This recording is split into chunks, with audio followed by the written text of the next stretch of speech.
Welcome to The Explainer. So today we're unpacking a really fascinating development on the global stage, one that recently sent some serious ripples through diplomatic circles. Following a noticeably scaled-back military parade in Moscow for the World War II victory anniversary, Russian President Vladimir Putin made a pretty unexpected claim. He stated that the conflict in Ukraine is, quote, coming to an end. But, in the incredibly complex world of geopolitics, words rarely mean exactly what they seem to on the surface. So we're going to break down this statement using some really sharp crowdsourced intelligence from the r/geopolitics community to figure out what the actual play is here. Okay, let's dive right into this. Here is the exact quote. While addressing reporters, Putin referred to the special military operation and expressed his belief that it's wrapping up. And along with this, he actually threw in a willingness to negotiate new security arrangements for Europe. Now, on its face, that sounds like a massive breakthrough, right? A superpower signaling it wants to halt a devastating war.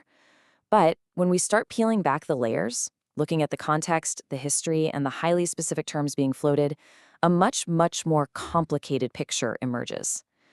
Which brings us to the fundamental question we have to ask ourselves. Is peace actually near? Or is this whole thing a calculated strategic trap? To answer that, we can't just take the headlines at face value. We need to look at how observers who follow this conflict day in and day out are reacting. And when they dissected the logistics, the battlefield reality, and the underlying political motivations, well, they found some glaring inconsistencies that make this quote-unquote peace offer look highly suspect. Section 1. The Proposed Negotiator, a Diplomatic Mirage. Let's start with Putin's specific terms for these talks. Because look, when a leader proposes peace, who they suggest as a mediator tells you almost everything you need to know about how serious they are. The BBC report noted that Putin specifically named Germany's former chancellor, Gerhard Schroeder, as his ideal partner to broker these new security arrangements. Sounds reasonable enough, right? A seasoned European statesman. But as the geopolitical community immediately pointed out, there's a huge reality check here. Schroeder isn't just some neutral former politician. The guy has literally been on the board of Gazprom, the Russian state energy giant. And I think this sentiment is just perfectly captured by user Drothar, who bluntly put it, I would also love to negotiate with an employee of mine. It's funny, but it absolutely hits the nail on the head. You can totally feel the community's skepticism here. If your preferred neutral negotiator is financially tied to your own state industries, well, that offer to talk starts looking a lot less like an olive branch and a lot more like political theater, designed to stack the deck before anyone even sits down at the table. Section 2. The Battlefield Reality, Stalemate on the Ground. But does the actual map match the rhetoric? Let's step away from the diplomatic theater and look at the actual dirt and mud of the battlefield. Because if a conflict is genuinely coming to an end, you'd expect the physical reality on the ground to reflect that. But observers like Linus Naumann and Kath Bath quickly pointed out a massive disconnect. The battle lines, they've barely budged in the last 2 years. Sure, Russia holds territory, but Ukraine has largely halted their progress and even hit Russian oil and gas infrastructure pretty hard. Crucially, major chunks of Donetsk, like the areas around Slavyansk and Kramatorsk, are still firmly Ukrainian. The vital defensive geography hasn't fallen. So militarily, we're looking at a grinding stalemate, not a completed conquest. And this brings us to an absolutely critical observation from user Snagglespoof. Putin formally annexed regions on paper that his military does not fully occupy in reality. Think about the sheer logistical and political mess that creates. By declaring these territories part of Russia, he essentially backed himself into a corner. He can't negotiate away land that the Russian constitution now says is theirs, but his army can't physically conquer it either.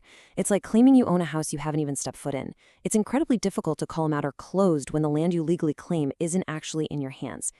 Section 3. The Domestic Dilemma. Doomed if they don't. Now, what's really interesting about this slide is how the battlefield stalemate feeds directly into an internal crisis for Russia.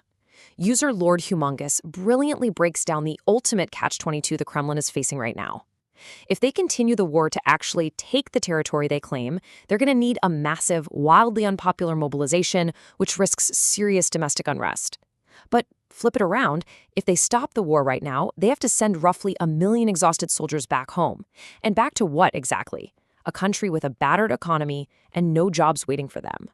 To put that into perspective, analysts point out that Russia's economy has basically been hollowed out and converted entirely into a war machine. Actually, it's worse than that, because even before the invasion, they were dealing with severe demographic decline. If they just stop today, there is no economic bounce back waiting for them. The factories are churning out tanks, not consumer goods.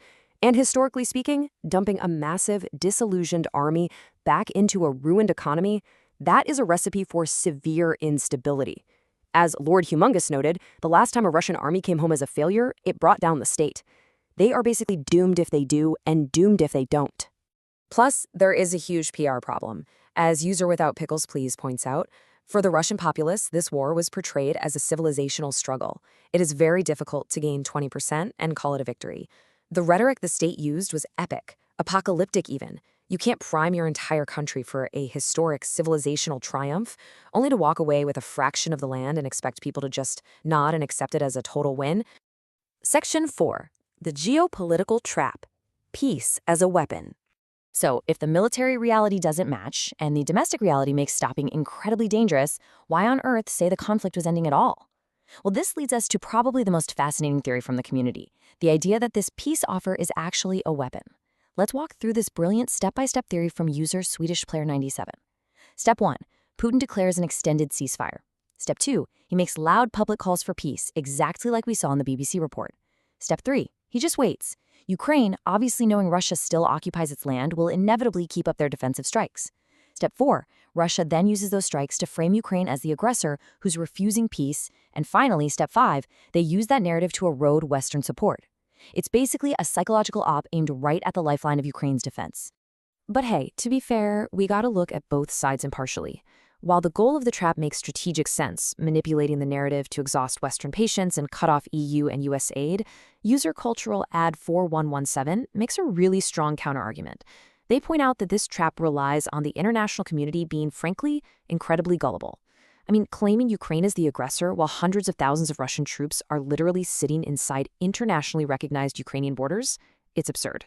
Would Western allies really fall for a ceasefire trick when the occupying army hasn't packed its bags? Section 5. An endless chase? The final paradox? So the crucial point is this. We are staring at a situation where the stated words of peace completely contradict the actions, the geography, and the economic reality of the players involved. And the r/geopolitics community brought up this fascinating philosophical concept to frame this whole grueling stalemate, the paradox of Achilles and the tortoise. If you're not familiar, it's an ancient Greek paradox where the fast runner, Achilles, can never overtake the slow tortoise. Why? Because every time he reaches where the tortoise was, the tortoise has moved just a tiny bit further ahead. It creates this mathematically endless chase. And I want to leave you with this powerful thought from user AnyOriginal6113. This is starting to resemble the Greek philosopher's paradox about the race between Achilles and the tortoise, where the tortoise can never be caught. Putin might claim the matter is coming to an end, but when you have impossible negotiation terms, unwinnable battlefield geography, and a domestic economy totally addicted to war, we have to ask, are we looking at an actual conclusion or just another endless loop in a conflict where the finish line is a mirage? It really makes you wonder if public declarations in war are less about stating facts and more about trying to shape the future. Thanks for joining me for this explainer, and keep questioning what you see on the global stage.